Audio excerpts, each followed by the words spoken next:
Sanibonani nina basemzansi Afrika. Siyanibingelela namhlanje ngalolu suku olubaluleke kangaka, usuku lukaKhisimusi. Njengoba phela sazi ukuthi kusasa kuyobe kugidwa, kujatshulwa ngokuthi selifikelele ilanga elidume kakhulu. Sikusho-ke lokhu egameni lomkhonto wesizwe, inhlangano ekhule ngokusheshsha kwisimanga, ineminyaka emibili kuphela kodwa yona esihamba phambili.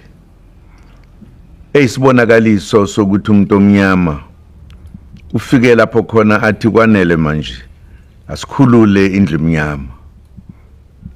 Siyanijabulisa ke nonke bonke abantu base South Africa, ayabamnyama kuphela.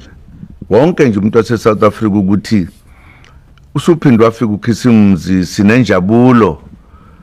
Nginifisela nonke ukuthi nibe nampumelelo, ingozi zingabi khona, kubuswe kube mnandi.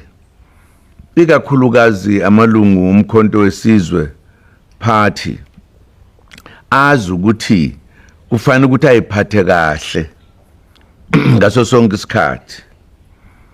Sifisa ukuthi intsha ikakhulu okuyibona abantu abafikayo manje ngumfutho omkhulu ukuthi bafuna inkululeko egcweleyo basebenze kabanzi. Uma senza lokho ke ikakhulu intsha asazi ukuthi kunezinto okufanele ukuthi sizikhethe njengoba sishintshizwe nje. Siyazi phela ukuthi emhlabeni lapha kunezinto ezimnandi njengeziphuzwayo ezibuye uma abantu sebephuzile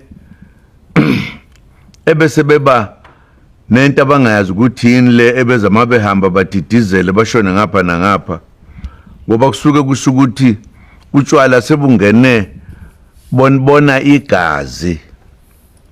Intsha ke kubalekile ukuthi inciphe ekuphuzeni ngoba intsha iyona eyikusasa lethu.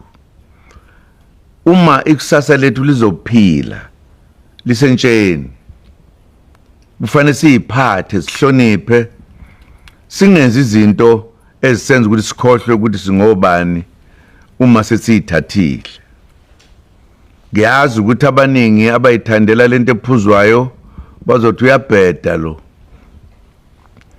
Angibhedi, ngikhuluma iqiniso ngoba utshwala buyamdakwa umuntu, bumenza ukuthi akhohlwe ukuthi ubani, akhuluma ngazizwe ukuthi uthini. Asifisi ke ukuthi intsha iguge isencane ngoba mayenze njalo baguga besebancane. Uma sesithathile izwe sumkhonto wesizwe sizoyishintsha izinto eziningi, senze ukuthi sihlonipheke njengamazwe onke, senze yonke into efanele ukuthi yenziwe. Sikusho ke lokhu ngoba siyazi ukuthi ziningi izinto ezishayisanayo kodwa kufuneka zingashayisani. Senze into eqondile ethenqo. Njengoba sifuna ukuthatha izwe asizimisele.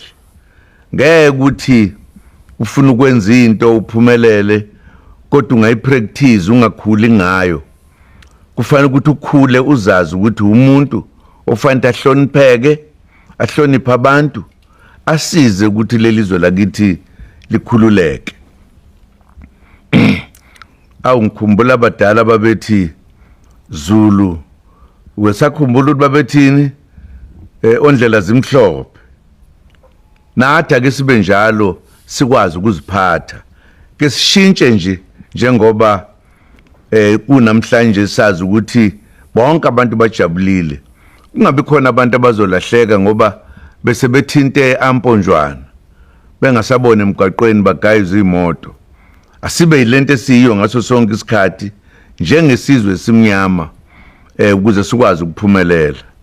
Izizwe eziningi azilimali njengathi, noma ke phela kusho ukuthi sibaningi ngokuthi sibangaki, kodwa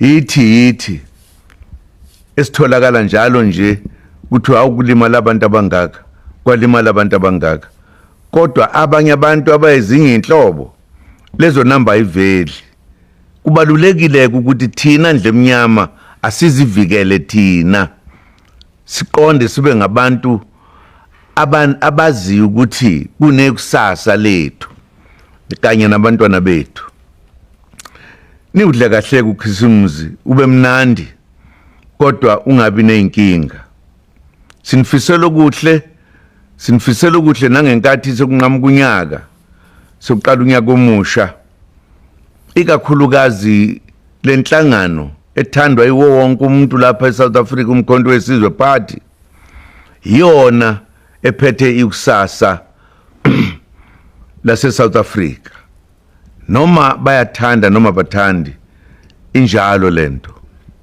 yithi awusiyabonga nidle kahle ukhisimuzi nijabule ingozi zingabi khona kube mnandi siyabonga ukuthi sithola ithuba lokuthi ke sikhulume nani nonke kalula ngento ebalulekile yokuthi asibe yithi njengoba sasiyithi kwakudala ngesikhathi selembe ake sibe yithi namhlanje siyabonga ndlemnyama siyabonga kubo bonke base South Africa.